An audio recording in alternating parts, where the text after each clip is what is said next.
မင်္ဂလာပါရှင်ဇူလိုင်လ21ရက်နေ့စကားသံမီဒီယာရဲ့သတင်းများကိုတင်ဆက်ပေးသွားမှာပဲဖြစ်ပါတယ်မလေးရှားမှာမြန်မာနိုင်ငံသားလို့ယူဆရတဲ့အမျိုးသား2ဦးကဓာတ်ထုံးမှုကျူးလွန်ပြီးပန်းချံတစ်ခုမှာအလောင်းဖျောက်ခဲ့တဲ့ဆိုတဲ့သတင်းကိုတင်ဆက်ပေးသွားမှာပဲဖြစ်ပါတယ်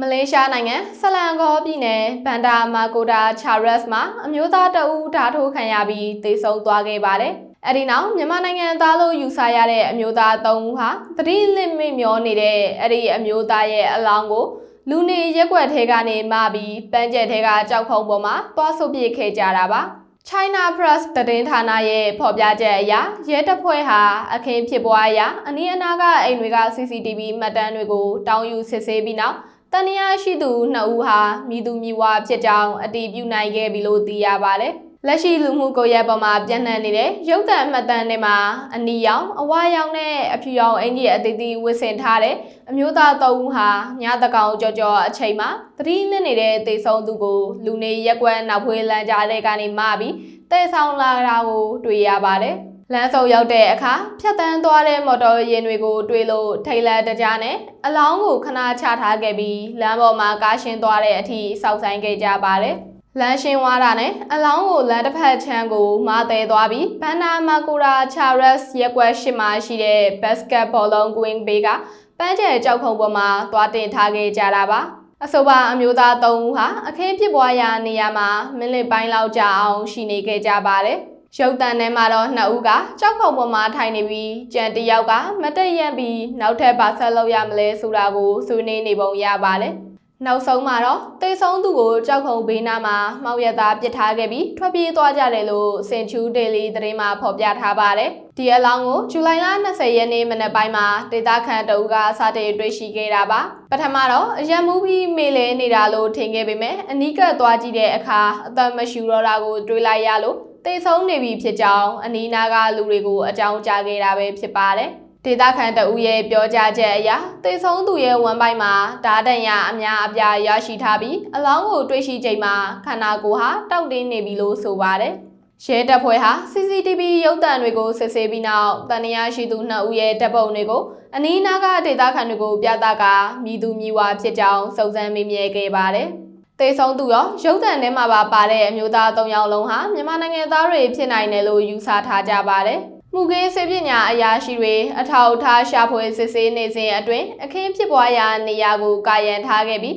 အလောင်းကိုလူတွေမမြင်ရအောင်အဖြူရောင်အကာအကွယ်တွေနဲ့ကာထားခဲ့ပါတယ်။စုံစမ်းစစ်ဆေးသူတွေဟာတပ်တင်တဲ့လူသက်လက်နက်ကိုရှာဖွေဖို့အတွက်တန်ရာရှိသူတွေအသုံးပြုခဲ့တယ်လို့ယူဆရတဲ့လမ်းကြောင်းအပါအဝင်ပတ်ဝန်းကျင်တစ်ဝိုက်ကိုရဲခွေ K9 တွေဆေးလုပ်ပြီးရှာဖွေခိုင်းခဲ့ပါတယ်။မနက်10:53မိနစ်နောက်မှာတော့အလောင်းကိုအခင်းဖြစ်ပွားရာကနေတဲဆောင်သွားခဲ့ကြပြီးနောက်ဆုံးရရှိထားတဲ့သတင်းတွေအရတော့လက်ရှိအချိန်ထိဘသူကမှဖမ်းဆီးရမိတာမျိုးမရှိသေးပါဘူး။နောက်ထပ်သတင်းတစ်ပုဒ်အနေနဲ့အိန္ဒိယပါလီမန်ရှင်ကိုချီတက်လာတဲ့ဆန္ဒပြသူလူငယ်တောင်းချီကိုရဲတပ်ဖွဲ့ဖြိုခွင်းနေဆိုတဲ့သတင်းကိုတင်ဆက်ပေးသွားမှာပဲဖြစ်ပါတယ်။အိန္ဒိယနိုင်ငံနယူးဒေလီမြို့မှာပိုဟက်လှုပ်ရှားမှုကိုထောက်ခံသူ1000ကျော်ပါလီမန်ဘက်ကိုချီတက်ဖို့ဇူလိုင်လ20ရက်နေ့ကစ조사ခဲ့ကြပါတယ်။အဲ့ဒီအချိန်မှာဒိုင်းနဲ့ထုတ်တွေကင်ထားတဲ့စုဘူးနှိမ်နှင်းရဲတပ်ဖွဲ့ကမျက်ရည်ယူပုံးတွေပြည့်ကျောင်းသားနဲ့လူငယ်ဆန္ဒပြသူတွေတဲကိုဝင်ရောက်ဖြိုခွဲခဲ့ကြပါတယ်။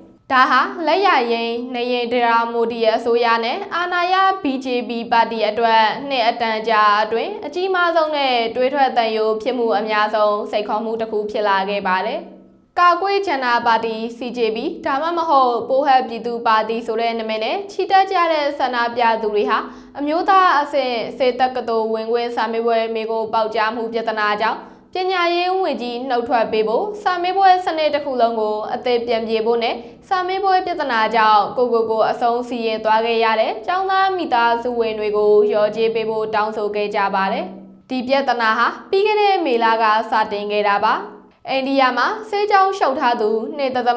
တန်းလောက်ဖြည့်ဆို့ကြပြီးတစ်နှစ်မှတစ်ကြိမ်ပဲကျင်းပတဲ့အရေးပါလာတဲ့စေတက္ကသိုလ်ဝင်ခွင့်စာမေးပွဲမိကုန်းတွေကျိုးပေါက်ခဲ့လို့ကျောင်းသားတွေအလုံးစာမေးပွဲပြန်ဖြေခဲ့ရပါတယ်။အဲ့ဒီကြရဲကြောင့်ကျောင်းသား12ယောက်ထက်မက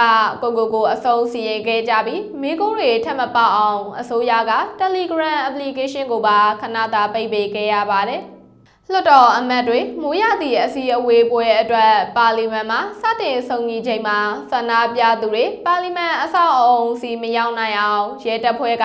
မက်ထရိုရထားဘူတာတွေကိုပိတ်ဆန္ဒပြသူတွေစခန်းချထားတဲ့ဂျန်နာမန်တာကွင်းပြင်ပတ်လည်မှာအတားအဆီးတွေချပြီးအရေးပေါ်တားမြစ်မိတ်တွေထုတ်ပြန်ခဲ့ပါတယ်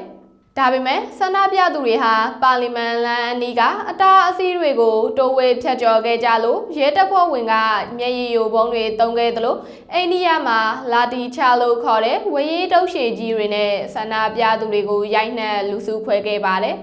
ဒီဖြစ်စဉ်ကြောင့်ဆန္ဒပြသူတွေရောရဲတပ်ဖွဲ့ဝင်တချို့ပါတရားရရှိခဲ့ပြီးဆန္ဒပြသူ10ယောက်ကနေ15ယောက်အထိဖမ်းဆီးထိန်းသိမ်းခံရတယ်လို့ Front Trust of India သတင်းဌာနကဖော်ပြထားပါတယ်